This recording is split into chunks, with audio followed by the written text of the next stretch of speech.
$1 million. Take a look at it. Few people have it, but everybody wants it. What if I told you those that do have it have a certain set of habits that they do that allow them to have this? Well, today I'm going to tell you what those 10 habits are. Today I'm going to teach you the 10 habits of the millionaire minds.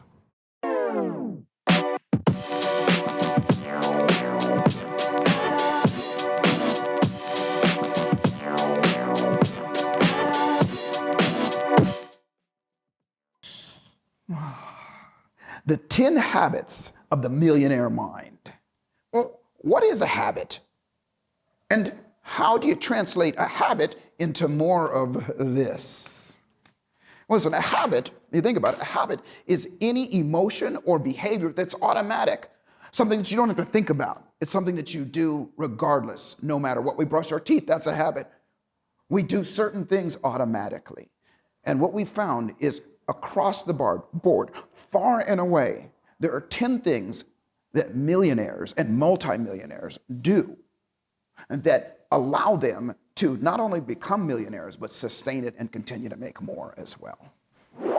Habit number 1, reading. Reading at least 30 minutes a day. Now, this is something that I learned at a very young age, and it holds true. I started reading, and I didn't realize how much I had been reading until I moved into the house that I'm living in right now. When I moved in there, it has a big library. So I had been, I had all my books and everything, and I put them up, and I thought, and there's like 600-700 books there, that all of them that I've read, I read at least 30 minutes a day. You read 30 minutes a day, you're feeding your brain, you're feeding your soul, and it causes you to take more action.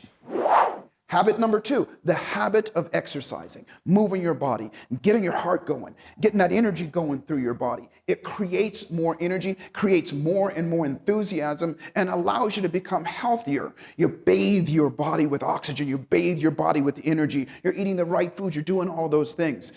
Taking care of yourself is taking care of your future. Habit number 3, the habit of surrounding yourself, putting yourself in the proximity of people that are doing better than you, people that are doing better than you financially, in their relationships, in their spirituality, all of those things. Because here's what happens. It sets the bar for you. It not only sets the bar of a standard for you to reach to, but it also makes it possible for you. And when you're around those people, you can't help it, but that stuff rubs off on you. Early on in my life, I learned this one and I seek it out. And nowadays, it's so much easier. Because when I say surround yourself, I would do it physically, but you don't have to. You can do it on YouTube. You can do different things and put yourself in the proximity of learning from those people, and you'll teach it as well.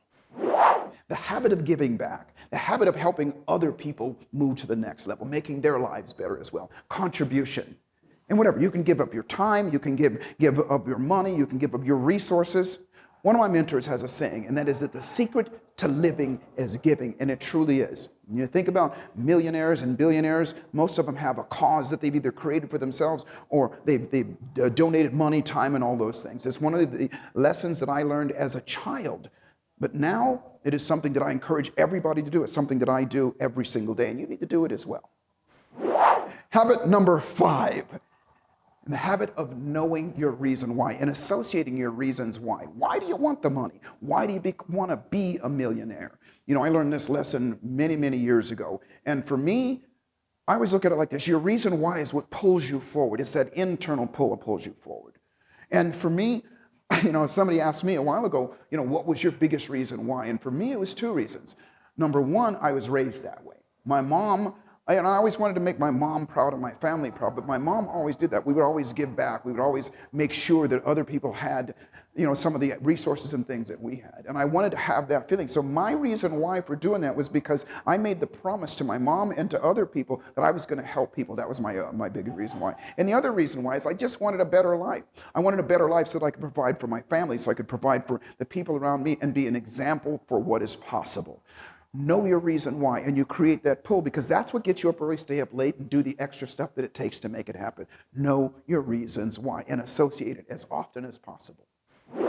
Habit number 6, the habit of recognizing the value of your time. Now, to me, this is one of the most underestimated habits that millionaires and people that are wealthy have.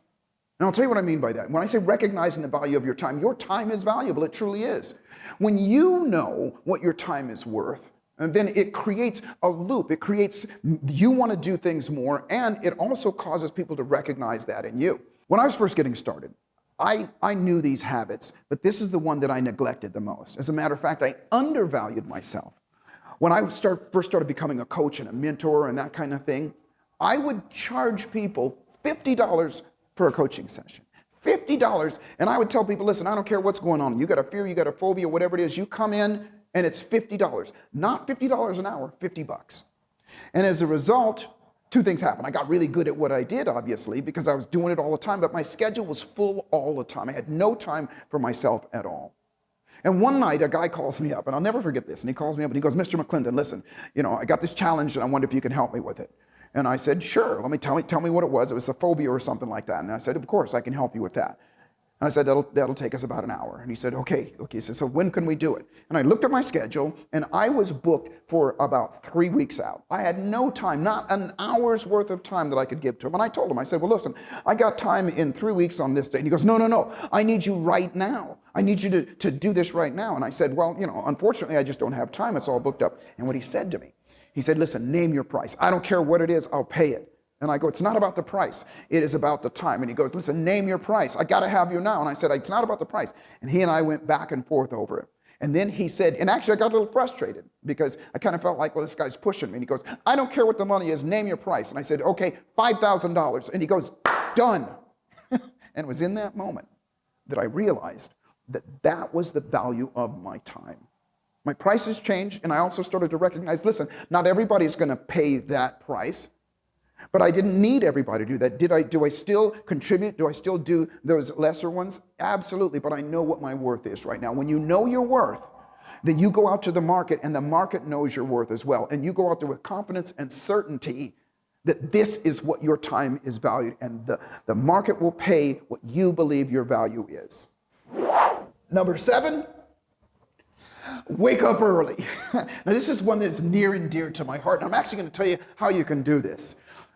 Rich people, wealthy people, millionaires don't sleep late in the day. They get up early. Why? Because it's just like the old saying, the early bird gets the worm. It's the truth.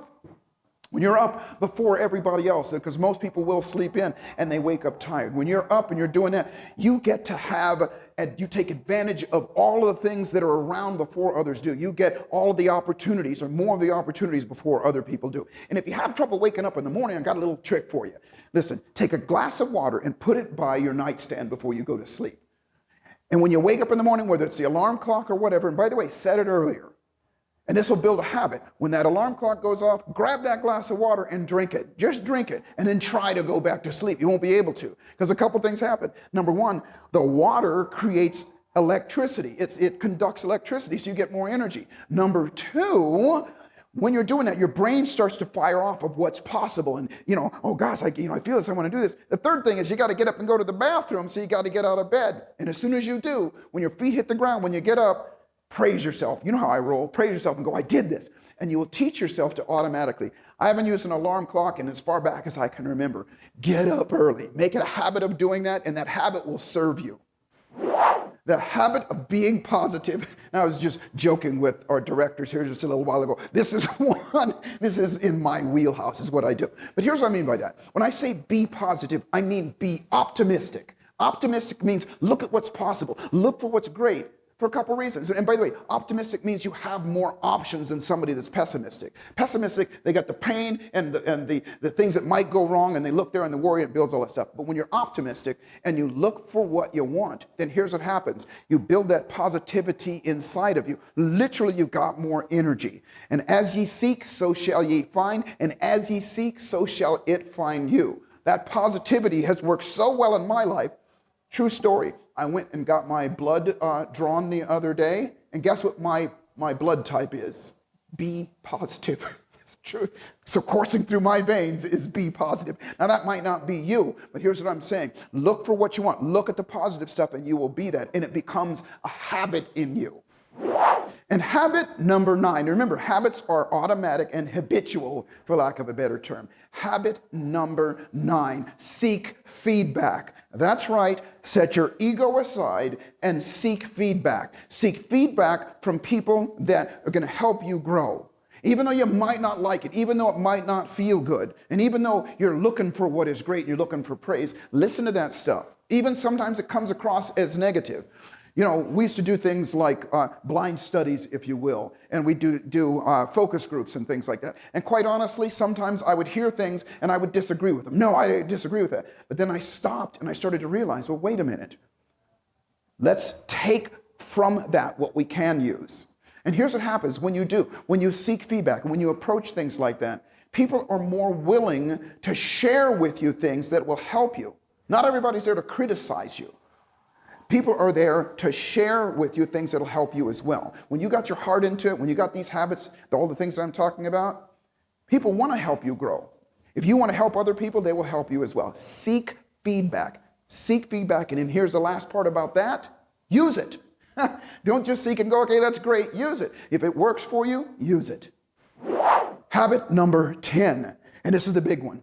Create multiple streams of income. And what does that mean? That means having other ways, other than just one way of your money coming in. You could have stocks, you could have real estate, you could have projects, you could have things like that. Myself, I got books, I've got speaking, I've got all of those things going on. And here's one of the biggest reasons you want to do that.